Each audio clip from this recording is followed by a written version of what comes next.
온 선제별인 것은 7번째 시간입니다. 오늘 요나 변론을 통하여 회개의 역사에 대해서, 사랑의 보편성에 대해서, 북방 공산당의 회개에 대해서 변론해 보도록 하겠습니다. 요나라는 뜻은 비둘기라는 뜻인데요.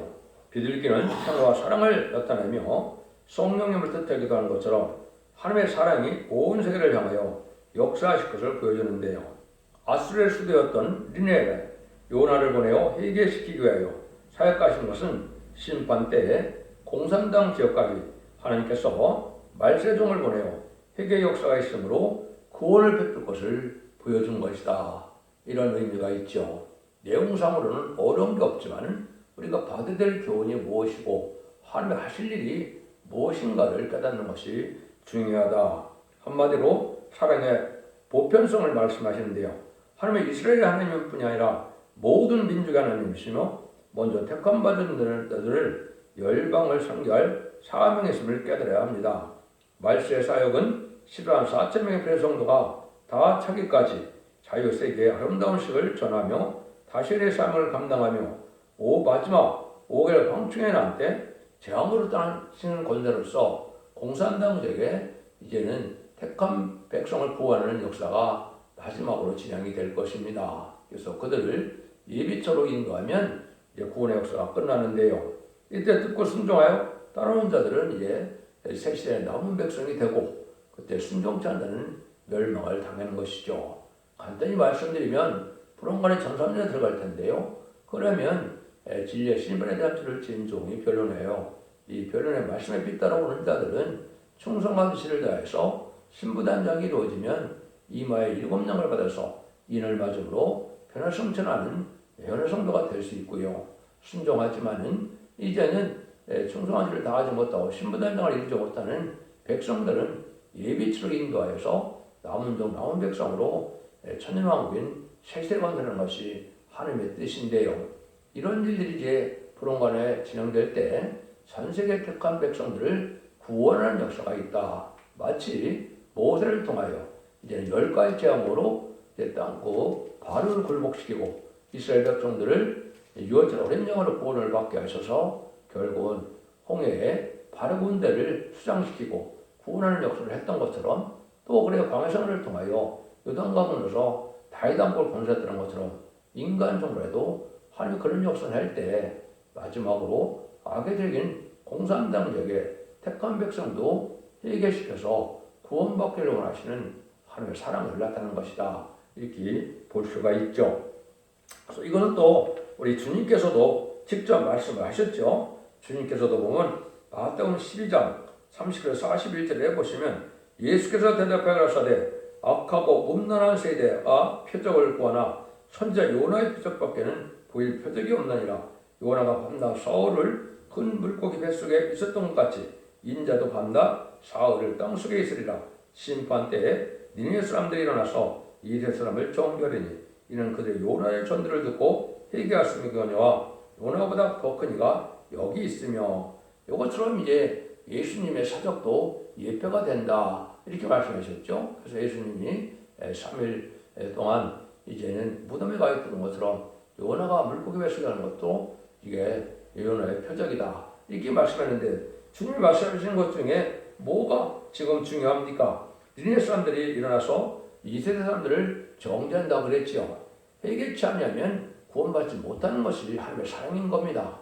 기독교라는 것이 사랑이 회개치 않는 악인 거지를 용납하는 것이 사랑이 아니고, 회개하는 자들은 어떤 죄를 져서도 회개시켜서 하나님께서는 구원받기를 원하는 것이 하나님의 사랑의 심정이다. 그래서 공산당적이 다 망할 사람만 있는 것 같지만은 택한 백성들을 구원하는 역사가 있다 이렇게 볼 수가 있는 겁니다. 그다음에 이제는 유대인들이 지금 아직도 이제 택한 백성에서 시종에 못 박히는 순간에 이제는 버림받은 민족처럼 됐죠. 예수님의 정말로 성경들로 오신 메시아를 영접하지 않고 예수님을 못 박히게 하는 엄청난 큰 죄를 졌기 때문에 지금도 주님을 영접하지 못했죠. 그렇지만은 그들도 또 회개시킬 것을 말씀을 했죠. 그것이 바로 사도 바울이 깨달은 바인데요. 로마서 11장 25절에 보면 형제들아 너희가 스스로 지혜 있다함을 면키게 하여 이 비밀을 너희가 모르기를 내가 원치 않으니 이 비밀은 이방인의 충만수가 들어오기까지 이스라엘의 도로는 완화하게 될 것이다. 이방인의 충만수가 차면 이제는 회개한다. 이렇게 볼 수 있는 것이죠. 이것이 이제 예정되어 있습니다.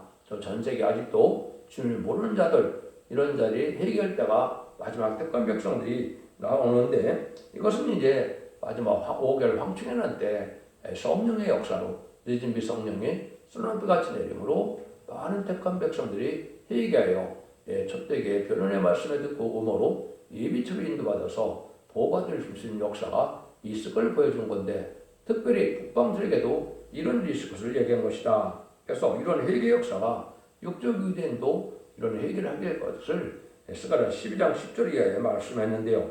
내가 다윗의 집과 예루살렘의 거민에게 은총과 강권의 심령을 부어드리니 그들이 찌른 바 그를 바라보고 그를 위하여 애곡하기를 독자로 애통하듯 하며 그를 위하여 통곡하기를 장들에 통곡하듯 하리로다. 그래서 하나님은 모든 자들에게 다시 구원의 길을 주는데 육적 유대인에게까지 공산당 지역까지 또 전세계 택한 백성들을 마지막 회개시키는 역사가 있을 것을 보여준 것이다. 이렇게 봐야 됩니다. 그래서 요나를 통해서 우리가 이렇게 교훈이 있는데요.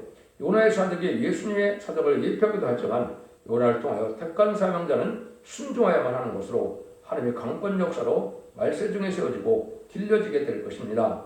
요나의 전도를 말을 듣고 회개하는 것을 보면 회개하지 아니할 북방 공산당 세력에서도 택한 백성들이 회개하여 구원받을 자가 있다는 것을 말씀하신 것이다.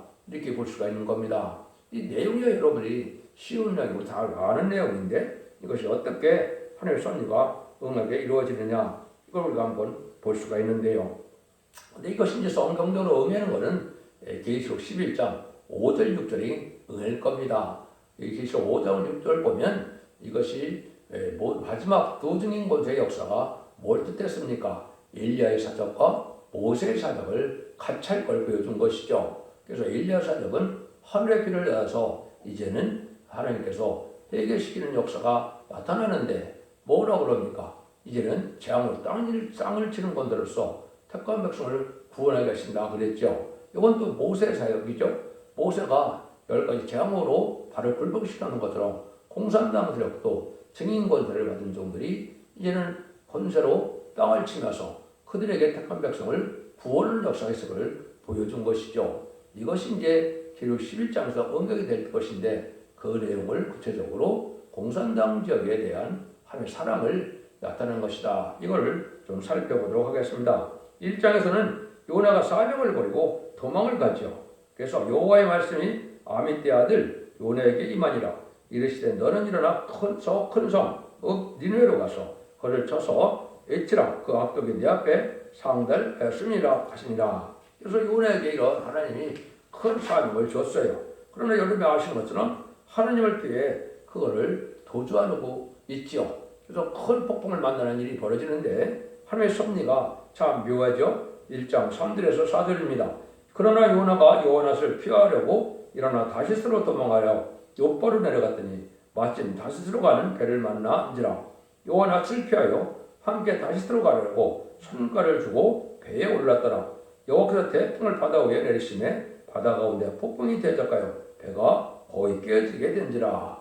그래서 하나님이 참 놀랍게도 이러한 요나를 하나님이 깨우쳐서 다시 들어쓰는 방법을 쓴 것은 하나님 강권으로 들어쓰는 말씀사명자는 하나님이 들어쓴다. 이렇게 볼 수도 있죠. 그래서 참 이렇게 또 쉽게 또 다시로 갈 만한 이런 배도 딱 만나는 것도 우연한데 어떻게 잘 되고 있죠.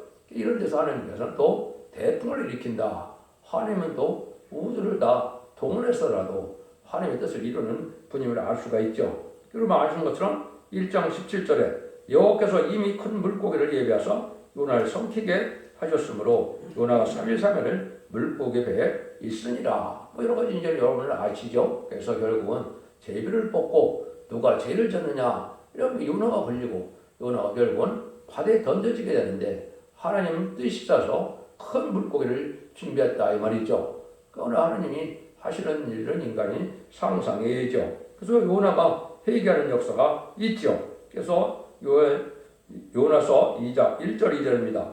요나가 물고기 뱃속에서 그 하나님 여호와께 기도하여 가로되 내가 받는 고난을 인하여 여호와께 불러 아뢰었더니 주께서 내게 응답하셨고 내가 스울의 뱃속에서 부르짖었더니 주께서 나의 음성을 들으셨나이다.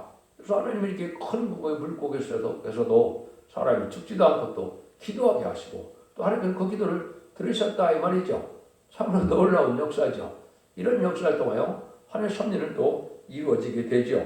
그래서 이제는 선지자 요나가 두 번째 이제 사명을 맡아서 결국은 니네로 가서 외치게 되죠. 그래서 그러고 나니까 어떻게 됩니까? 사람이나 짐승까지도 다 금식하게 하는 일이 벌어졌죠. 하나님이 그 악한 길에서 돌이켜 떠날 것을 감찰하시고 그가 재앙을 내리지 아니하셨다. 그래서 요나가 순종함으로 이제는 그런 일이 벌어졌는데 참 이게 있을 수 없는 일이죠. 그래서 여러분 이거는 제가 읽어드리면 이제 인간뿐이 아니라 짐승까지도 다 금식하고 해결하는 역사가 나타났죠. 그러니까 해결해야 살 길이 열린다는 것을 보여준 것이고 아무리 재앙을 내린다고 하셔도 하나님 해결하는 백성들에게는 복을 내린다. 구원을 이렇게 이제 우리가 받아들여야 되겠죠. 도저히 해결할 것 같지 않은 그 민족이 해결하는 걸 보면 공산당 쪽에서도 택한 백성들이 회개할 것이다. 이렇게 볼 수 있는 겁니다. 그걸 한번 3장 1절부터 보시죠. 여호와의 말씀이 두 번째 요나에게 임하니라. 이르시되 일어나 저 큰 성읍 니네로 가서 내가 내게 명한 바를 그들에게 선포하라 하신지라. 요나가 여호와의 말씀대로 일어나서 니네로 가니라.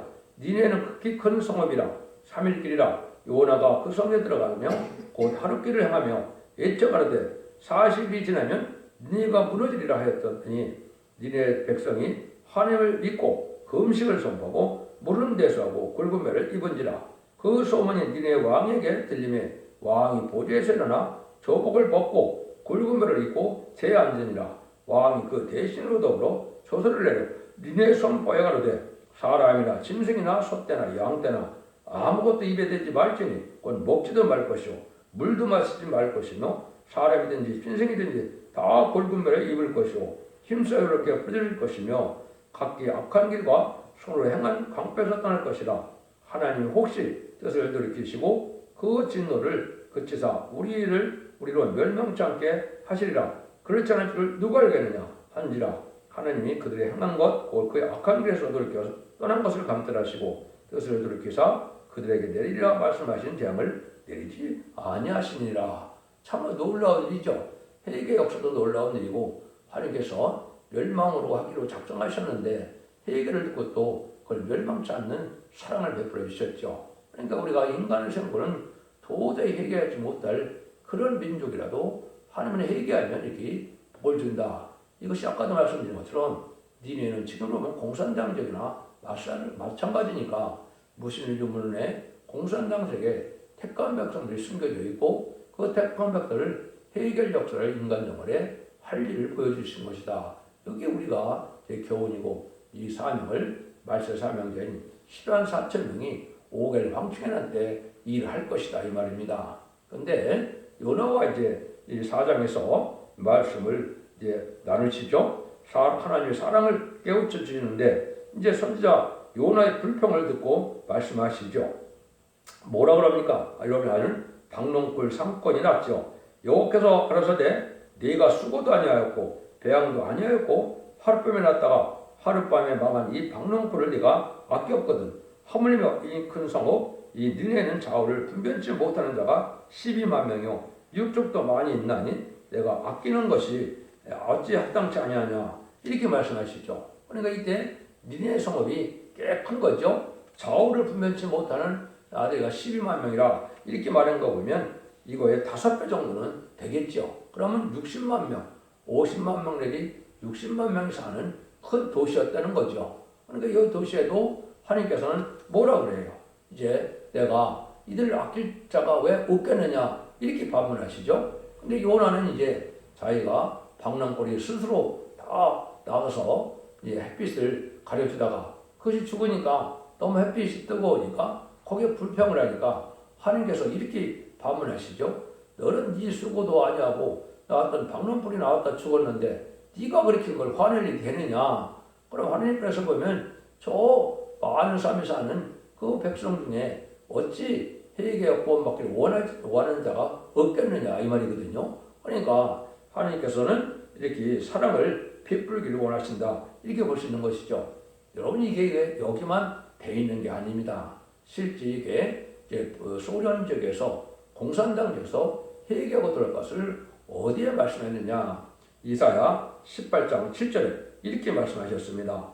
그때 강들이 흘러 나누인 나라에 장대하고 준수하며 시초부터 두려움이 되며 강성하여 대적을 받는 백성에게서 만군의 여호와께 드릴 예물을 가지고 만군의 여호와 이름을 드신 곧 시온산에 이르리라. 이렇게 되어 있거든요. 여기서 실제부터 두렵고 장대고 준수하고 강대한 나라다. 이 나라가 바로 소련입니다. 소련만큼 큰 땅을 가진 나라가 없지요. 그리고 또 실제부터 두렵다. 소비에트 연방이 어떻게 탄생을 했습니까? 결국 지도자를 2천만 명을 죽이는 볼셰비크 혁명에서 소비에트 연방이 탄생을 했죠.